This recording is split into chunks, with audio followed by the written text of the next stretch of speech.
What up, guys? It was Drama Chronicles movie section. Getting right into it. Went and saw an AMC Scream Unseen Dracula, a remake of 1,000 remakes. Caleb Landry Jones as Dracula. Zoe Blue as his love interest. Elisabetta Mina. Maria de Angelis as Maria, one of his disciples to help him, and Christoph Waltz as the priest to come and save him. Maria de Angelis, I like her role the most. I feel like her part in the movie was more to push the agenda forward of Dracula, make things easier on him, and get him to his ultimate goal. I really thought that she was Dua Lipa, if I'm being honest. She looks so much like Dua Lipa in this movie, and I really kept thinking she was Dua Lipa, so my apologies for that one. But it was not. Is Maria de Angelis? De Angelis. Zoe Blue does amazing as Elisabetta Mina. Caleb Landry Jones, I like him a lot as Dracula. If anybody knows his face like I do, I remember him from Get Out as the brother of the love interest of our guy, our main character in Get Out. The one who was the assistant who was kidnapping people with his white two-door coupe. That's how I remember Caleb Landry Jones, so it's cool to see him in a completely different role as Dracula and a different man, basically. And Christoph Waltz is always wonderful in whatever he does. So it really was not bad at all. I think the cast, they all did amazing. My only rub is that this is supposed to be an AMC Scream Unseen, and it was not a Scream Unseen. This was not even a horror movie. This was not even scary, or even had moments of terrifying like nature. You weren't scared watching this movie. You weren't even worried about watching this movie. So what the fuck are you doing, AMC? I'm calling AMC out. I love AMC. I'm a Stubbs List member for a reason. I love going to movies every single week. AMC, what the fuck is this? This is not an AMC. This is not a Scream Unseen.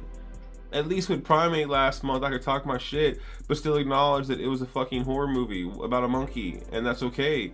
This was not a horror movie. Dracula by trade has never really been a horror character.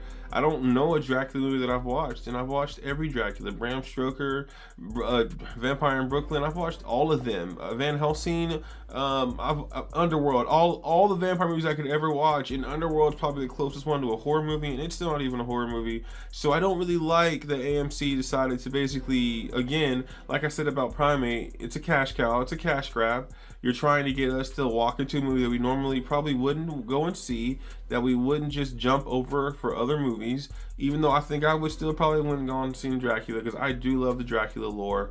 I'm a fan of the lycanthrope lore, Dracula, vampirism, all that stuff. I like vampires, I like werewolves. I'm a fan of that whole lore, so I knew I'd probably watch it anyway. And the aesthetic's beautiful, the talking is wonderful, graceful, elegant, so poignant. I liked it a lot. It's not a fucking scary movie. That no part of that movie had me scared. No part of that movie had me feeling like, damn, man, shit is so intense. It is like, I can't believe what just happened. My sister does not like scary movies like that. She's getting into them, and I'm happy about it to have another one in the family who loves horror movies. But watching that, we were laughing. It was a joke. It was funny moments. Yeah, there were two moments where he's able to flex at how strong he is as Dracula, but it was not a scary movie. It was a love story. Or in February, and the movie's literally called Dracula, a love story or a love tale. What the hell is this chosen to be the AMC Scream Unseen for? The movie is coming out next week with Joe Keery, Cold Storage. The Whistle is coming out this week from A24. Why the hell were none of those chosen or none of those considered? Those are true horror movies. This is not a horror movie. This is literally a love story about Dracula finding his love that he's lost 400 years ago. Spending eternity looking for her. 400 years ago he lost her and he found her again.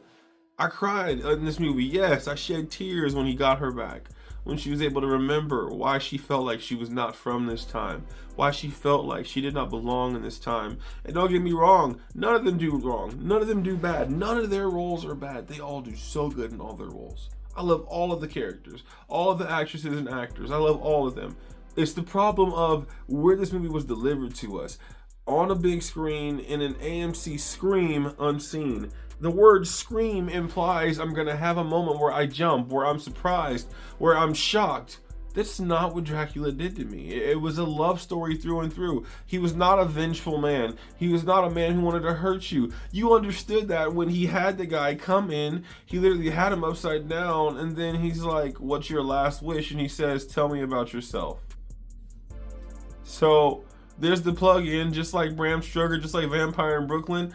Tell me about yourself. Interview with the vampire. Let me go ahead and just talk to you about your life and get to know everything about you. And sure, you can't eat me because my fiance looks just like your beloved. That's why you can't eat me. But she loves me so much. She said yes, and she said, even though you find out in the movie that she said yes and she rushed way too fast and acknowledged it, but still just wanted to find some love, so why not? Overall, I still enjoyed the movie. Overall, I'd want you to go see it for Valentine's Day with your lover, who you're in love with. My wife, who I love so much. I thought about her this whole movie. Finding somebody across generations, across lifetimes, it feels like it was seamless and you should have always found them. That's what it felt like to find love in my wife that I have for myself. And I think to myself how beautiful those moments are in real time when you know. You can find it in 1,000 women in 1 billion different places. It doesn't matter if it's not the one that makes your heart sing, makes your heart melt in a real moment in real time. It matters to find somebody that chooses you and helps you see every possibility you never thought there. It matters. And this movie really does shine a beautiful light on love and what he would do and how broken he has been since he lost his beloved. I get it. In the same goddamn sentence, no, this is not a scary movie. This is not. I really don't even think it should be rated R. It's probably rated R more because of, honestly, the one scene he had where he was slashing motherfuckers up and piecing them up and showing them what Dracula can do. Other than that, this movie has no, like, intense nature. It doesn't have anything that makes you just scream and say, oh my god, they gotta be a little more chill, a little more peaceful. That's way too gruesome. Dracula Untold with Luke Evans is probably my favorite one because Luke Evans is amazing in that movie, and Dracula Untold has a lot of darkness, but it still overall is not even a horror movie either. It's just got a lot of sad truth to it, and that's what Dracula is, a very sad, lonely man.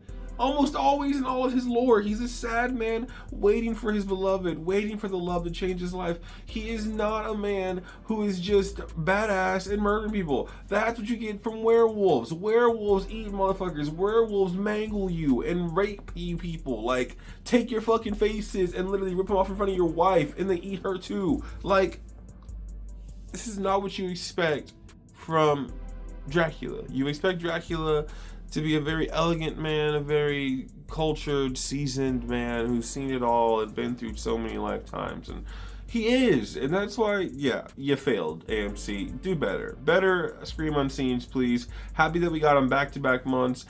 Be better. This was not a Scream Unseen, and you did not make this anything that made it feel like you walked out and said, wow, what a good horror movie. You just really enjoyed the movie. And I will, my last point about this movie is I don't like how Dracula dies.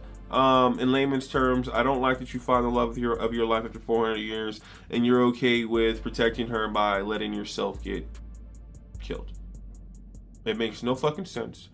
You spent this whole movie trying to find the one that makes you complete, and once you find that one, you're okay with leaving them to make sure they're not pursued, they're not chased. You're fucking Dracula. You have more than enough ability, no matter how old you are, to protect her. And you needed her, and you wanted her, and you got her back for a day. And then you were okay with dying. What the fuck? Metal stake to the heart dying. What the fuck? No. I was rageful. I'm disappointed. If you're Dracula, if you're Dracul the second, you deserve to live your life a lot more than that, and you need to know that you're worth it more than that. He basically took a stake to the heart and said, fuck it, she's living and that's more than enough. 400 years you waited for the love of your life and you just let it just be over like that. What the fuck are we doing, okay? But anyway, I think it's way better than Iron Lung that I just did a review on. Go see Dracula. It's a beautiful love story. It's a great Valentine's Day movie for a man who wants to impress a woman, or a woman who wants to show a man what really like locking in with somebody is, what loving somebody should look like. So I really enjoyed it. Thought it was a really good watch, and hopefully You guys go and see it and let me know what you think. So, alright guys, this has been Midwest Brownway Chronicles. I'm your Midwest Brownway, Jalen Brownford. Thank you so much for watching any of my videos. I appreciate each and every one of you. I love doing this. I'll always come back. Movies, music, TV shows, anime, so on and so forth. You know what I do. You know how I'm here. Like and subscribe. Come back and we talk some more. I appreciate you guys always, and thank you so much.